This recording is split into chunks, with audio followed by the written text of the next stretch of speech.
Good morning, dear learners, educators, and seekers of truth.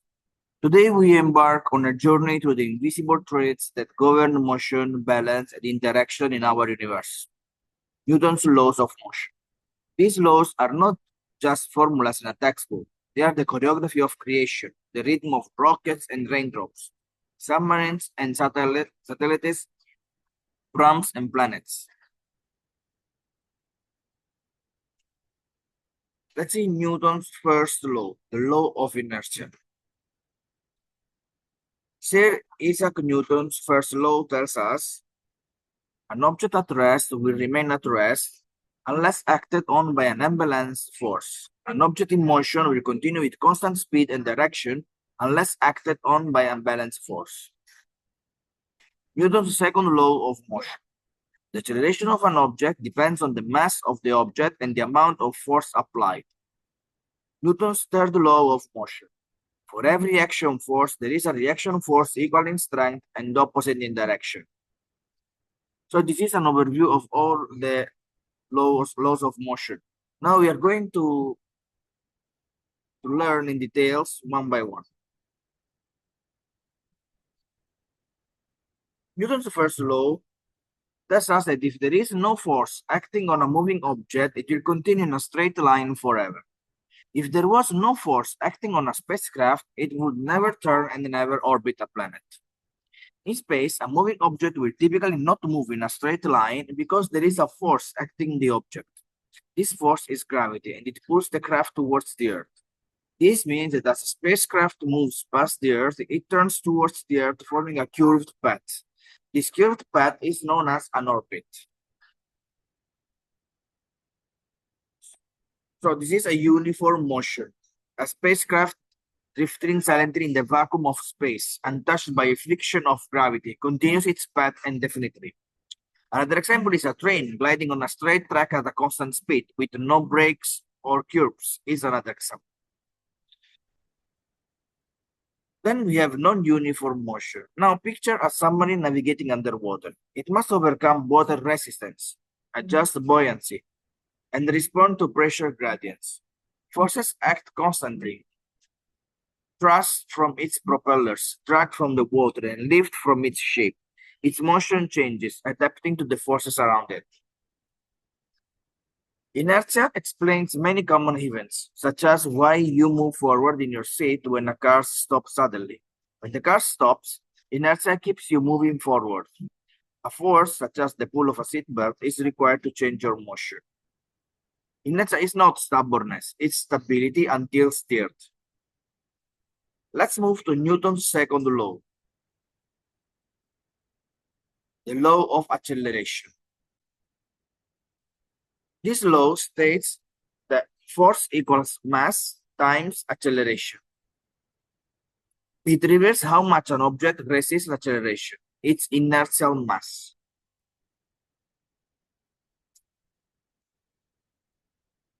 A small toy car pushed gently accelerates quickly. A heavy truck needs a much stronger push to move at the same rate. What is inertial mass? Inertial mass is the measure of how much oomph it takes to change an object's motion. It's the resistance to change, the weight of stillness. Now, let's talk about Newton's third law. This is the law of interaction. For every action, there is an equal and opposite reaction. This is the law of relationships, of push and pull, give and receive.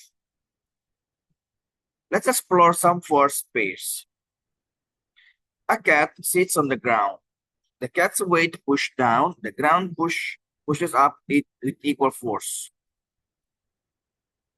Pushing a pram. Your hands apply force forward. The pram pushes back against your palms. Car tire on a road. The tire pushes backward on the road. The road pushes the car forward. A satellite in the Earth orbit. Gravity pulls the satellite toward Earth. The satellite inertia resists, creating a graceful orbit. Newton's third law reminds us no force exists alone. Every push is met with a pushback. Every act has a counteract. It's a cosmic conversation. Mass is the amount of matter in an object. Weight is the force of gravity acting on the mass. The formula, weight equal mass times gravitational field strength. Weight in Newton, mass in kilograms, gravitational field strength in newtons per kilogram. The gravitational field strength is the measure of the force of gravity in a particular location. It is often called gravitational acceleration. On Earth, gravity is approximately 9.8 Newton per kilogram. So a 10 kilogram object weighs 98 newtons. We measure weights using spring balances or digital scales. But what we are really measuring is how strongly Earth pulls on us. It's a reminder that we are grounded, literally. Newton's laws reveal of universe in order of balance and relationship. Just as every force has a counterforce, every act of love has a ripple. Every burden we carry is met by God's sustaining grace. As we have seen in the Newton's first law of motion, the law of inertia, an object will not change its motion unless acted on by an unbalanced force. If it is at rest, it will stay at rest. If it is in motion, it will remain at the same velocity. Objects with the second law, indeed, we have seen that objects with a greater mass have more inertia, so it takes more force to change their motion. So inertia reminds us to rest until cold. Acceleration reminds us to respond when moved. Interaction reminds us we are never alone. And gravity? Gravity is the pull of divine love that keeps us grounded, yet longing for heaven. Let us be like satellites, held in orbit by grace, moving with purpose, never lost.